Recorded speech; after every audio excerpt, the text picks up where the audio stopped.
Hey, I have a quick question for you. I know it's a little difficult for you to actually reply to it, but I really want you to take some time and think about some of this. In all honesty, what are some of the best gaming characters ever created? Characters that were either extremely badass for any real reason, or one that resonated well with you. Maybe someone who accurately displayed human condition.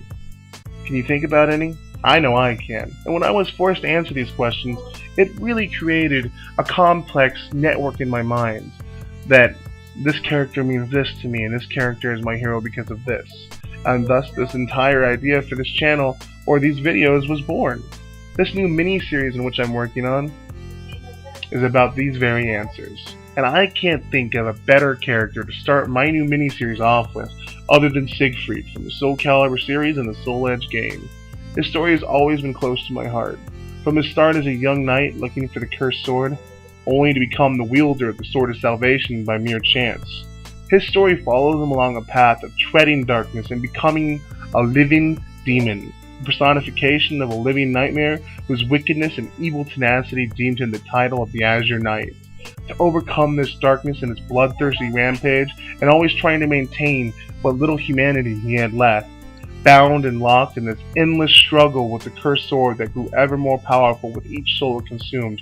Using his body as a mere host, even in his sleep, it transformed his body, his will, his spirit, demeaning and perverting the very nature of his humanity, the thing we hold most dear, until it was nothing more than a faint whisper, clinging to hope of stopping this wicked malformation of what was once his very own body, trapped in an everlasting torment of viewing the atrocities he had to perform as the Azure Knight.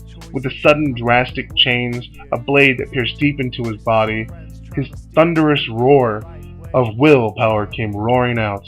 It shined with the brilliance of a radiant sun.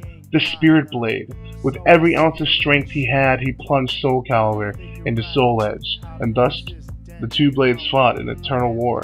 From the remains of his old armor rose the Azure Knight once more, free of any humanity, any weakness. Only the will of Soul Edge, no one, this time, holding it back. Thus the next chapter of redemption is born, and that is where we are today. See, the entire motif of Siegfried is him overcoming Soul Edge, and repenting for his horrible things he had to do while be it its host. The sword is ever so powerful, and it has the power to rise the dead, to make demons, and none has ever resisted its power. Only one overcame that darkness and destroyed it, a tale of the frailty of man, how we are all pawns of our own weakness, of our own desires, the perfect analogy of life, the human condition. We are all meek, but with enough fight we can overcome any obstacle. Our dreams are within our reach. There are only a few things I can gather from the story of Siegfried, but it's easy to see the weight of his burden, to see him bearing his cross and not giving up until the evil he helped create is rid of once and for all. In the newest installment, we find him a wise teacher to the next generation of heroes, a warrior that overcame his plight, but most of all, he overcame his own weakness. It's more than enough to inspire me. He was my hero, the man that became the voice of reason in a game where he was the antagonist. Never did I see this coming until Soul Calibur 3. I thought he would die a villain, a horrible fate. That twist and that role he played will stay with me until I am ripe with old age and I cannot recall my own name. See, when I was a kid, when I was nothing more than a child, Siegfried installed hope in me, and he always has, and he's become one of the most defining characters of my life. I know that's not saying a lot for many people out there, but Siegfried really is a unique character that is very well crafted and very well written. To me, he embodies the very essence of hope, and he helps craft that evermore.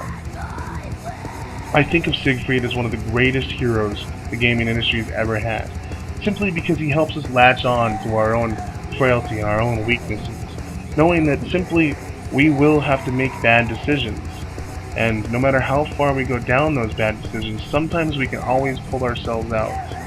That's what Siegfried is to me. That's why he's been labeled a hero in my own personal eyes. Perhaps many of you see differently. Maybe you see just a mainstream pretty boy who was forced to do horrible things and they gave him a second chance because of his fandom. I don't know. To me, he's always stood out as among one of the greatest characters I've ever had the joy of getting to control. He is unique, he is well received, and he is everlasting.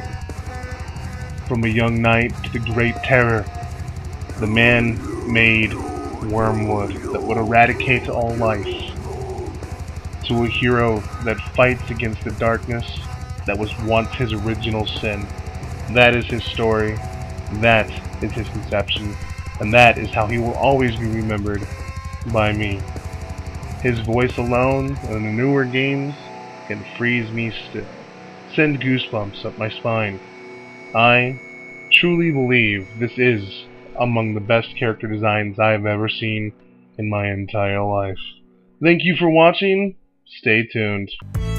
Tonight, everything will not be Music today is done by Graham Hagley, and Until Tomorrow, one of his bands. If you really like the way it sounds, you can look him up on Facebook, YouTube, and Twitter. I'll get you the links in the description below. Have yourself a wonderful day, and more to come. Thank you, Graham, for the music. As always, like I said, stay classy.